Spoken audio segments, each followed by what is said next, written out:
नमस्कार दोस्तों। आज आपके लिए एफिशिएंसी एक्सप्लेन करने के लिए आया हूं कि मैं एफिशिएंसी एक्चुअल में होती क्या है। पीछे हमारा जो लास्ट टाइम हमने एक टेस्ट बनाया था वो टेस्ट का पैटर्न है। उसके अलावा यहाँ पे वर्ड है कि वर्ड की एफिशिएंसी एक्चुअल में होती क्या है। पहले तो मैं केवल वर्ड को ओपन करके थोड़ा सा बताऊंगा। ये मैंने हिंदी में इसलिए लिखा हुआ है क्योंकि वर्ड की जो एफिशिएंसी है वो दक्षता परीक्षा है वो हिंदी के अंदर आती है। एक्सेल की जो एफिशिएंसी है वो इंग्लिश के अंदर आती है। जब आप इसको देखोगे तो देखिए section A, section B, section C, section D और सेक्शन ई, ऐसे करके हमने एग्जाम के अनुसार क्या किया था कि इसके अंदर हमने 15 क्वेश्चन डाले थे। 15 क्वेश्चन आए थे। मैं आपको एक बार अभी इसका सॉल्यूशन बताऊंगा। उससे पहले मैं आपको थोड़ा जनरल बेसिक फॉर्मेटिंग समझाने की कोशिश करता हूँ कि होती क्या है। अपन इसको एक बार के लिए थोड़ा सा बड़ा कर लेते हैं। मेरे पास एक ये मैटर है, मैंने पहले से इसमें कुछ ना कुछ एडिटिंग की हुई है। अब इसके अंदर देखो आपको हिंदी के वर्ड नजर आ रहे हैं। जब आपको हिंदी की टाइपिंग आने लग जाएगी तो थोड़ा सा आपके लिए और आसान हो जाएगा। सबसे पहले मैं बताऊं तो इसमें होता क्या है, जनरल चीजें देखिए आप। जब आप ऊपर ध्यान देते हो तो देखिए ये आपके लिए इंस्टा जो वर्ड है वो ऐसा आता है। लेकिन इसमें भी क्या होता है कि जैसे ये ऊपर जब आप देखते हो ना, इनको टैब्स बोलते हैं। देखिए ऊपर ही ऊपर आपके लिए नाम आ रहा है फाइल का। यहाँ पे जैसे क्विक एक्सेस टूल बार है आपके लिए। अब देखिए यहाँ पे क्या है, फाइल है, होम है, इंसर्ट है, डिजाइन है, ये टैब है। जैसे इन टैब के अंदर क्या है, अलग अलग बॉक्स बने होते हैं। इसमें देखिए ये ग्रुप है, ये ग्रुप है, ये ग्रुप है। अब मैं ग्रुपों को कैसे समझाता हूँ आपको समझने की कोशिश कीजिए कि जैसे टैब एक बड़ा ग्रुप हो गया, उसके अंदर छोटे छोटे छोटे छोटे छोटे ग्रुप हैं जिसमें जैसे आप पहला ग्रुप का जब नाम देखोगे क्लिपबोर्ड है। क्लिपबोर्ड के बाद में जब आप फॉन्ट देखोगे ना, फॉन्ट जो है वो क्या है कि इसके अंदर जो फॉन्ट से रिलेटेड है, जैसे टेक्स्ट से रिलेटेड है। टेक्स्ट किसको बोलेंगे अपन, जैसे सिंबल हो गए, जो गिनतियां हो गई 1 2 3 4 5 6, इनसे रिलेटेड आपके लिए पूरी की पूरी फॉर्मेटिंग जो है वो इसमें आती है। तो जैसे फॉन्ट है, ये ग्रुप बना दिया और इस ग्रुप के अंदर इससे रिलेटेड जितनी फॉर्मेटिंग थी वो इसमें डाल दी। जैसे बोल्ड है, इटालिक है, जैसे फॉन्ट का जैसे इस साइज को बड़ा करना हो, मैं अभी आपको बड़ा करके दिखाऊंगा। तो ये वाला काम क्या है इसके अंदर होता है। बहुत आसान चीज है, बस थोड़ा सा टाइम अपने को मैनेज करना होता है। जैसे इसमें पैराग्राफ ग्रुप दिया हुआ है तो इस नाम के अकॉर्डिंग क्या है कि ये पूरा जो पैराग्राफ है ना, इस पैराग्राफ के अकॉर्डिंग इस पैराग्राफ पे कुछ फॉर्मेटिंग करनी है। जैसे इसको पैराग्राफ को पूरे बॉक्स में बंद करना हो तो इसको बॉर्डर बोलते हैं। इस पूरे पैराग्राफ पे कोई कलर देना हो तो इसको बोलते हैं। तो इसके लिए क्या है कि पैराग्राफ के अंदर आई है फॉर्मेटिंग। अब देखो मैं आपको और आगे लेके चलता हूँ कि जैसे मान के चलिए मैंने एक टैब है, जैसे ये मैंने डिजाइन पे क्लिक किया। जैसे ये डिजाइन पे क्लिक किया, डिजाइन का नाम आते ही अपने के अंदर क्या आता है कि कुछ ना कुछ ऐसी एक्टिविटी जो डिजाइन टाइप दिखती हो। अब इसमें देखो क्या आ रहे हैं, पेज कलर आ रहा है, पेज बॉर्डर आ रहा है, वाटर मार्क आ रहा है। मतलब इस पूरे पेज को कुछ कलर देना हो तो वो डिजाइन में आएगा। इस पेज पे वाटर मार्क, वाटर मार्क जैसे आप किसी भी कोचिंग के नोट्स खरीदते हो उसके नीचे जो नाम लिखा आता है, जैसे आप अगर हमारे नोट्स देखो तो उसमें जेसीटी लिखा है बीच के पेज के बीच में, तो उसको वाटर मार्क बोलते हैं। वो लगाना हो तो, और पूरे पेज को बॉर्डर देना हो तो वो वाला ये काम है।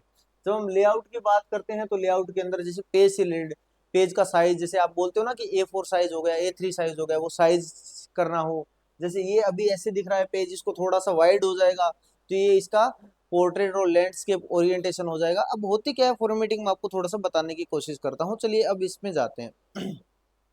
जैसे मैं वर्ड में ओपन करता हूँ, अब होता क्या है कि कई बार ये बोल देते हैं कि भाई पहला जो पैराग्राफ जैसे लास्ट वाला है, पांचवें पैराग्राफ को बोल्ड करो, पंचम पैराग्राफ को बोल्ड इफेक्ट दीजिए। तो क्या करना होता है, जैसे इस पैराग्राफ को मेरे को क्या सिलेक्ट करना होता है। वो पूरी डिटेल वीडियो मेरी इंस्टाग्राम सॉरी यूट्यूब के ऊपर मेरी 2 घंटे की वर्ड की एफिशिएंसी पड़ी है। अगर आप पूरा वर्ड देखना चाहते हैं तो वहां से देख सकते हैं। बाकी ऑनलाइन कोर्स परचेज करना चाहें तो उसमें आपको लगभग 40 से 45 टेस्ट वर्ड और एक्सेल के मिला के उसके साथ साथ में वर्ड की एफिशिएंसी क्लास एक दिन बाद कल से शुरू हो जाएंगी, एक एक करके आना। देखिए मैंने सिलेक्ट किया और मेरे लिए यहाँ पे एक ऑप्शन है बी का। देखिए यहाँ पे एक ऑप्शन बी का नजर आ रहा है आपको। मैं और उस पे मैं जब क्लिक करूंगा तो जब आप देखोगे तो मैंने क्या कर दिया, अब देखो हल्का सा जब आप जूम करूंगा तो आपको एक चीज नजर आएगी कि ये पहले से ज्यादा, ये वर्ड जो है वो आपको पहले से ज्यादा डार्क नजर आ रहे हैं। बस एक क्लिक का काम था, मैंने सिलेक्ट किया, सिलेक्ट करने के बाद मैंने क्या कर दिया, इस पे क्लिक कर दिया तो ये मेरा ये हो गया। अब देखो कई बार क्या होता है कि जैसे हमें पूछ लेगा अंडरलाइन दे दो, तो अंडरलाइन के नाम है इसमें। देखो ये बहुत सारा बॉक्स ओपन हुआ है, इस बॉक्स में क्या है, अंडरलाइन के नाम है कि भाई अलग अलग अंडरलाइन हो। तो हमने किसी न किसी को अंडरलाइन, जैसे double underline, single underline, underline दे दी हमने, देखो अब। और अब मैं इसको जब जूम करूंगा तो जब आप देखिए इसके नीचे क्या है कि कुछ ना कुछ अंडरलाइन आ गई। तो ये वाला सिस्टम होता है एफिशिएंसी का। पेज को जब कलर देना हो तो देखिए मैं डिजाइन पे जाता हूँ, और डिजाइन पे जाके मैंने क्या कर दिया, पेज को कलर देख लीजिए, जैसे जो मेरी इच्छा हो मैं कलर दे सकता हूँ, पेज को बदल सकता हूँ। ये वाले काम क्या होते हैं एफिशिएंसी के अंदर, ये सारे काम क्या माने जाते हैं एफिशिएंसी के अंदर, ये सारे काम माना जाते हैं फॉर्मेटिंग के। ऐसे ही एक्सेल का आता है। अब मैं इसका टेस्ट दिखाता हूँ कि टेस्ट कैसे आता है, उसको थोड़ा सा अपन ध्यान से देखने की कोशिश करते हैं। जैसे मैं इसको बड़ा करता हूँ और इसको मैं दिखाने की कोशिश करता हूँ आपको। जैसे इसमें देखो, पहले ऊपर तो इंस्ट्रक्शन लिखे हुए हैं टेस्ट 10 मिनट का, उसके बाद में जो काम है वो आप देखिए। इसमें देखो क्वेश्चन कैसे बना है कि प्रथम पैराग्राफ में सभी ऑनलाइन शब्द को सुपरस्क्रिप्ट इफेक्ट दें। मतलब प्रथम पैराग्राफ में क्या है, अपने को ऑनलाइन शब्द जितने हैं उतने ढूंढने हैं, और ढूंढने के बाद अपने को क्या है उनको सुपरस्क्रिप्ट इफेक्ट देना है।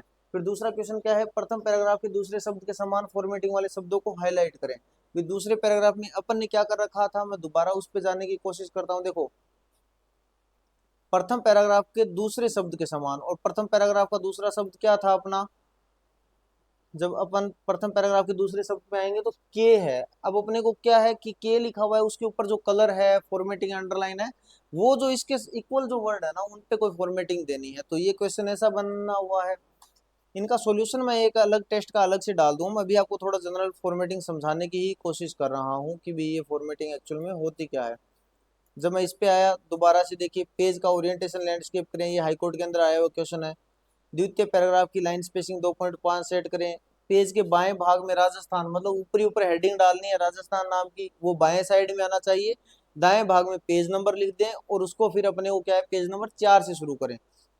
देखो ऐसे करके आपको इस बार भी ऐसे करके आपको टेस्ट मिलेंगे जो आपको ऑनलाइन कोर्स है उसके अंदर। बाकी अंत के अंदर सारणी के क्वेश्चन रहेंगे। एक्सेल के लिए मैं एक अलग से वीडियो बना दूंगा जिसमें एक्सेल से रिलेटेड कैसे क्वेश्चन आते हैं। एक्सेल आपके इंग्लिश में आएगा, वर्ड आपके हिंदी में आएगा। तो अभी तक तो ये एफिशिएंसी रिलेटेड था। अगर एफिशिएंसी रिलेटेड कोई डाउट हो तो आप एक बार कमेंट बॉक्स में लिख दीजिएगा। नंबर एफिशिएंसी में इसलिए कटते हैं बच्चों के क्योंकि जल्दबाजी कर देते हैं, सर्वर में थोड़ा सा बफर होता है, लैग होता है, उसको हम जल्दबाजी करने की कोशिश में हमारा सबमिट नहीं हो पाते कई बार क्वेश्चन। अगर कोई बच्चा अभी से 3-4 घंटे टाइपिंग कर रहा है और उसका अगर सिलेक्शन नहीं हो रहा, या उसके 80 नंबर आ रहे हैं, तो इसका सीधा सीधा कारण ये है कि उसका एफिशिएंसी में नंबर कटे हैं। केवल टाइपिंग के कारण आप इतना पीछे नहीं आओगे जितना आप एफिशिएंसी के कारण आओगे। तो अगर आप जहां भी बैठ के जिस भी ट्यूटर से, जिस भी टीचर से, जिस भी कोर्स से सीख रहे हो, तो कृपया करके एफिशिएंसी को लाइट मत लीजिएगा, एफिशिएंसी पे अच्छा ध्यान दीजिएगा, रेगुलर प्रैक्टिस कीजिएगा, तभी आपकी एफिशिएंसी अच्छी हो पाएगी। क्योंकि कई बार क्या होता है कि जैसे चीजें ना जल्दी जल्दी में निपटा दी जाती हैं कि ये चीज ऐसे आएगी, ये चीज ऐसे आएगी, तो वैसे मत कीजिएगा। कई बार क्या होते हैं कि कुछ जब एफिशिएंसी पढ़ाते हैं तो उसको बहुत ज्यादा टफ लेवल ले जाने की कोशिश करते हैं, जबकि आपके एफिशिएंसी मॉडरेट लेवल सा ही रहता है। आप टफ लेवल के चक्करों में डर जाओगे, वैसा काम भी नहीं करना है आपको। नॉर्मल मॉडरेट लेवल किसी एक बंदे पे विश्वास करके काम करना है, आपका ज़्यादा बेहतर रिजल्ट निकलेगा। बाकी अगर इसके अलावा कोई बड़ी डाउट हो तो आप कमेंट बॉक्स में लिखिए। मैंने थोड़ा सा बता दिया कि एफिशिएंसी किस टाइप की आती है, कैसे क्वेश्चन बनते हैं। हमारे साथ जुड़े रहिए। टाइपिंग से रिलेटेड, एफिशिएंसी रिलेटेड अधीनस्थ बोर्ड में या किसी भी और एग्जाम में कोई भी जानकारी चाहिए तो उसके लिए हम आपके लिए हमेशा अवेलेबल रहेंगे। जय हिंद, जय राजस्थान।